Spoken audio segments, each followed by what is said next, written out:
Via here and elsewhere, this is Undefeatable Twilight. Doing my video a little early today because I'm going out tonight, so I won't have time to do it later. So, let's get on with it, shall we? Let's find out what happens to the crew after the last chapter. 4 inert bodies sank through spinning blackness. Consciousness had died. Cold oblivion pulled the bodies down and down into the pit of unbeing. The roar of silence echoed dismally around them, and they sank at last into a dark and bitter sea of heaving red that slowly engulfed them, seemingly forever.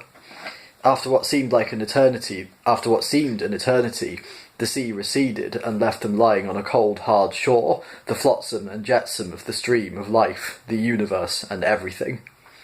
Cold spasms shook them, lights danced sickeningly around them. The cold, hard shore tipped and spun and then stood still. It shone darkly. It was a very highly polished, cold, hard shore. A green blur watched them... I shouldn't be read this. I don't know. A green blur watched them disapprovingly. It coughed. "Good evening, madam, gentlemen," it said. "Do you have a reservation?" Full Prefect's consciousness snapped back like elastic, making his brain smart. He looked up woozily at the green blur. "Reservation?" he said weakly. "Yes, sir," said the green blur. "Do you need a reservation for the afterlife?" "Insofar as it is possible for a I'm so bad at this, God. Insofar as it is possible for a green blur to arch its eyebrows disdainfully, this is what the green blur now did. "Afterlife, sir?" it said. Arthur Dent was grappling with his consciousness the way one grapples with a lost bar of soap in the bath. "Is this the afterlife?" he stammered. "Well, I assume so," said Full Prefect, trying to work out which way was up. He tested the theory that it must lie in the opposite direction from the cold, hard shore on which he was lying, and staggered to what he hoped were his feet. "I mean," he said, swaying gently, "there's no way we could have survived that blast, is there?" "No," muttered Arthur. He had raised himself onto his elbows, but it didn't seem to improve things. He slumped down again. "No," said Trillian, standing up. "No way at all." A dull, hoarse, gurgling sound came from the floor. It was Zaphod Beeblebrox attempting to speak.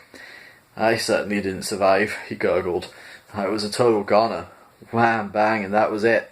"Yeah, thanks to you," said Ford. "We didn't stand a chance.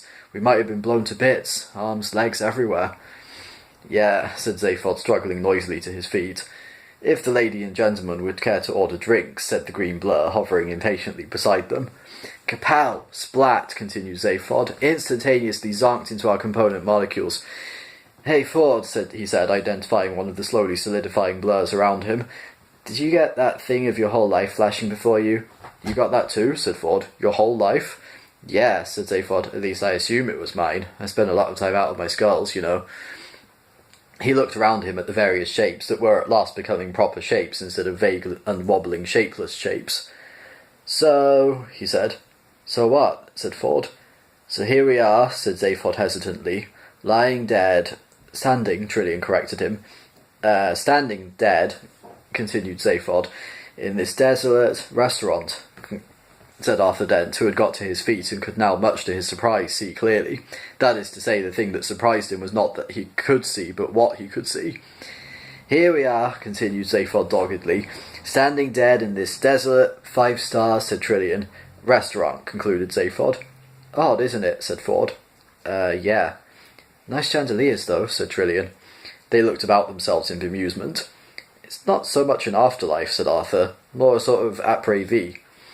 The chandeliers were in fact a little on the flashy side, and the low vaulted ceiling from which they hung would not, in an ideal universe, have been painted in that particular shade of deep turquoise, and even if it had been, it wouldn't have been highlighted by concealed mood lighting. This is not, however, an ideal universe, as was further evidenced by the eye-crossing patterns of the inlaid marble floor, and the way in which the fronting for the 80-yard-long marble-topped bar had been made. The fronting for the 80-yard-long marble-topped bar had been made by stitching together nearly 20,000 Antarian mosaic lizard skins, despite the fact that the 20,000 lizards concerned had needed them to keep their insides in. A few smartly dressed creatures were lounging casually at the bar, or relaxing in the richly coloured body-hugging seats that were deployed here and there about the bar area. A young Vlhurg officer and his green-steaming young lady passed through the large smoked glass doors at the far end of the bar into the dazzling light of the main body of the restaurant beyond. Behind Arthur was a large curtained bay window. He pulled aside the corner of the curtain and looked out at a bleak and drear landscape, grey, pockmarked and dismal, a landscape which under normal circumstances would have given Arthur the creeping horrors. These were not, however, normal circumstances, for the thing that froze his blood and made his skin try to crawl up his back and off the top of his head was the sky. The sky was... An attendant flunky politely drew the curtain back into place.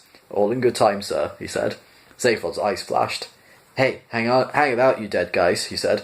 "I think we're missing some ultra-important thing here, you know? Something somebody said and we missed it." Arthur was profoundly relieved to turn his attention from what he had just seen. He said, "I said it was a sort of apparate, yeah, and don't you wish you hadn't?" said Zaphod. "Ford? I said it was odd."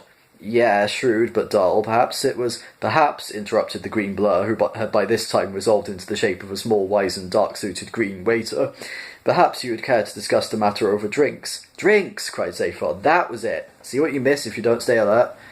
"Indeed, sir," said the waiter patiently, "if the lady and gentleman would care to take drinks before dinner."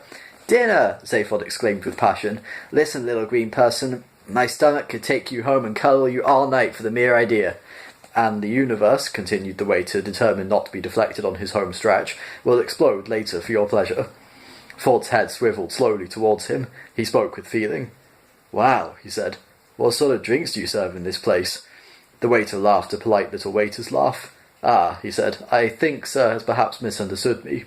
"I hope not," breathed Ford. The waiter coughed a polite little waiter's cough. "It is not unusual for our customers to be a little disorientated by the time journey," he said. "So if I might suggest—" "Time journey," said Zaphod. "Time journey," said Ford. "Time journey," said Trillian. "You mean this isn't the afterlife?" said Arthur. The waiter smiled a polite little waiter's smile. He had almost exhausted his polite little waiter repertoire and would soon be slipping into the role of a rather tight-lipped and sarcastic little waiter. "Afterlife, sir?" he said. "No, sir." "And we're not dead?" said Arthur. The waiter tightened his lips. "Ah ha ha," he said. "Sir is most evidently alive, otherwise I would not attempt to serve, sir." In an extraordinary gesture which it is pointless attempting to describe, Zaphod Beeblebrock slapped both of his foreheads with two of his arms and one of his thighs with the other. "Hey guys," he said, "this is crazy. We did it. We finally got to where we were going. This is Milliways." "Milliways," said Ford. "Yes, sir," said the waiter, laying on the patients with a trowel.